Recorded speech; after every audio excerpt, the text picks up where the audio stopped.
Kroz predavanje nazvano o relativnosti jedne ljubavi, ljubavna prepiska Mileve i Alberta Einsteina, istoričarka Anastasija Hajdi-Larvol osvetljava život ovo dvoje naučnika, iznoseći i niz novih podataka o njihovom zajedničkom životu i radu.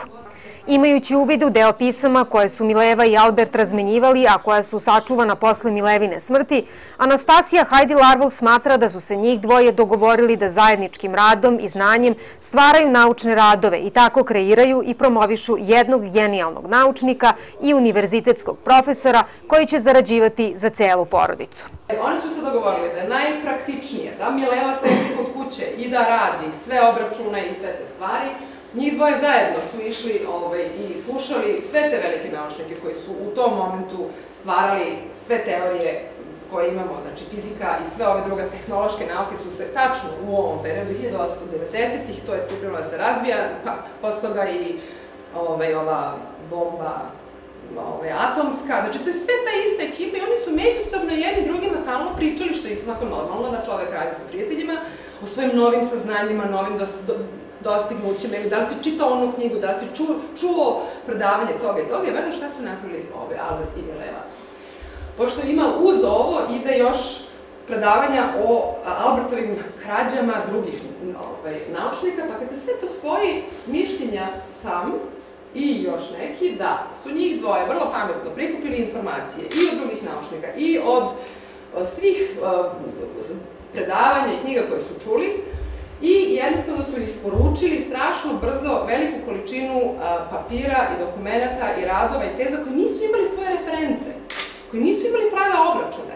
Ta njegova najslavnija teorija relativnosti je napisana na 3 strane, bez referenci, bez ikakvog pozivanja, ni nešto drugo. Znači, uz toliko puf odjedno. Svi su pisani sa skoro Milevinom rukom, a da su oni objasnili da je to zato što je bila njegova sekretarica. Ali isto tako se dogodilo nakon drugog svetskog rata, kada je Einstein postao veliki i slavan, svi ti radovi originali su nestali.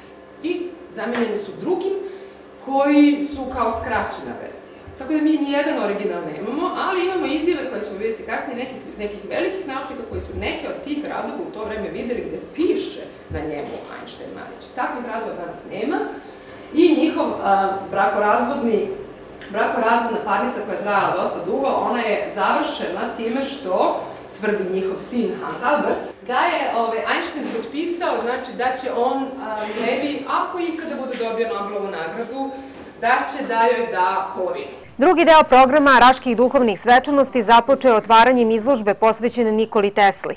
Zahvaljujući muzeju Nikole Tesle, u Raški su se našle 2 postavke, Teslin čudesni svet elektriciteta i Tesla u Beogradu. Izložbu je otvorio direktor Teslinog muzeja Vladimir Jelenković. Pred vama je u stvari nešto što čini deo ove izložbe. Dakle, isti ovakvi eksponati, kao što vidite ovde, ova 2, pre svega ovaj čuveni Teslin transformator kojim ste se poigravali, ili što je selektor ovogodišnjih duhovnih svečanosti rekao, to je ulaznica da biste bili na ovoj izložbi, šalio se naravno. Ali to je jedan od tih spektakularnih modela. Drugi model koji je ovde, takođe interaktivni, jeste čuveno Teslino Kolumbovo jaje, kojim se Tesla u stvari predstavio i nekoj najširoj publici i javnosti, predstavio u stvari svoje najčudesnije otkriće, to je obrato-magnetno polje koje predstavlja u stvari pogonsku silu svakog indukcionog motora koji je danas svuda oko nas, praktično kada uključite bilo koji motor na izmenične struje, budete sigurni da ste uključili Teslin motor. Pred vama je još jedna vrlo zanimljiva i celovita izložba večeras, a to je Tesla u Beogradu 2. juna 1892. godine. Zašto smo se odlučili da vam pokažemo i ovu izložbu? Pre svega, to je jedini put kada je Tesla došao u Srbiju i u Beograd. Boravio svega 31 sat, ako je verovati redu vožnje vozova koji su stigli 1. juna i otišli negde 3. juna kada je Tesla u ranim jutarnjim satima napustio Beograd, obećavši da će doći još mnogo puta. Nažalost, sva nadanja se nisu ispunila. I u nastavku programa govorilo se o Tesli. Direktor Teslinog muzeja u Beogradu, Vladimir Jelenković, predstavio je život najvećeg pronalazača prošlog milenijuma kroz zanimljivo predavanje i dokumentarni film. Jelenković je istakao da interesovanje za Nikolu Teslu neprestano raste. Na milenijumskoj skali postojanja ljudske civilizacije gotovo je nemoguće naći neku drugu ličnost čiji život i delo pobuđuju tako širok spektar zanimanja najrazličitijih istraživača, ističe Jelenković.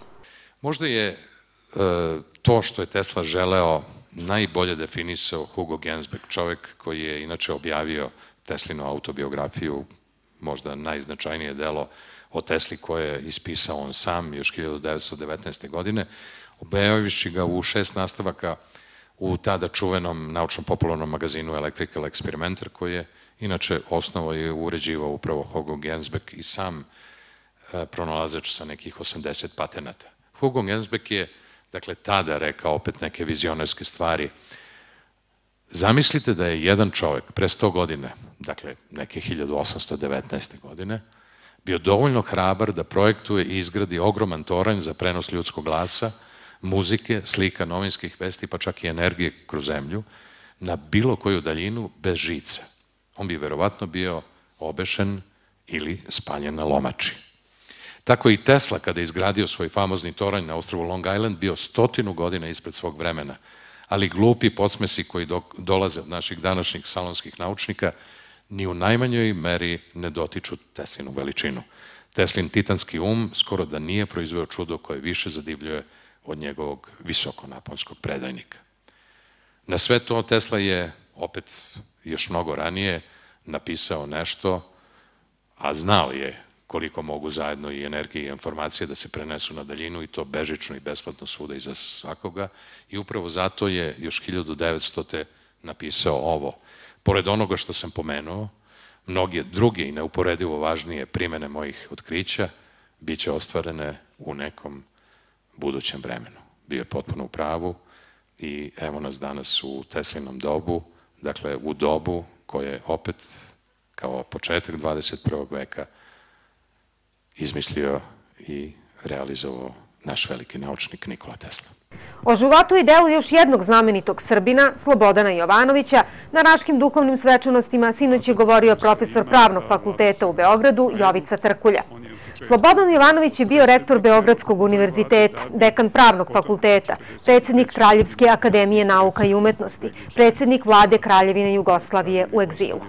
Kao što znate, ta vlada je bila priznata od saveznika, ona je u tom smislu bila ne samo legalna, nego legitimna, ali je ta vlada sačinjena, dakle, od političara koji su bili građanske orijentacije, vrlo heterogena i po stavovima, idejnim opredelenjima, naravno i kalkulacijama koje su imali, jer kako je rat odmicao, sve više članovi vlade iz Hrvatske, Slovenije su više sledili interese svojih naroda u okupiranoj Jugoslaviji, a manji interes zajedničke države, tako da Slobodanu su to po vlastitom priznanju bili najteži dani. On je imao, dakle, da se nosi sa vladom koja je sve više ličila na rogove u vreći.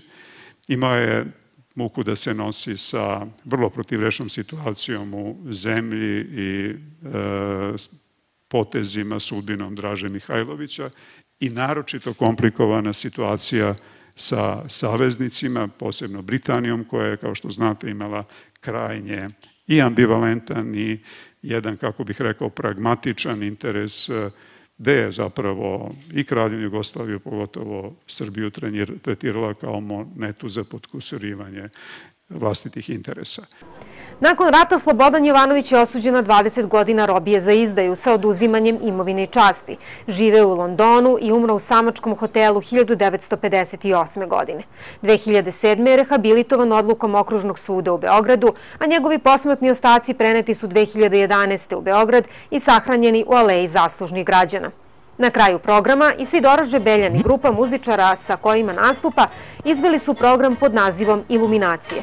Ovoga puta Isidora Žebeljan, vodeći ime savremene srpske klasične muzike, autor čije se dela izvode širom Evrope i Sjedinjenih Američkih Država, predstavila se kao majstor primenjene muzike i kratkih svedenih formi.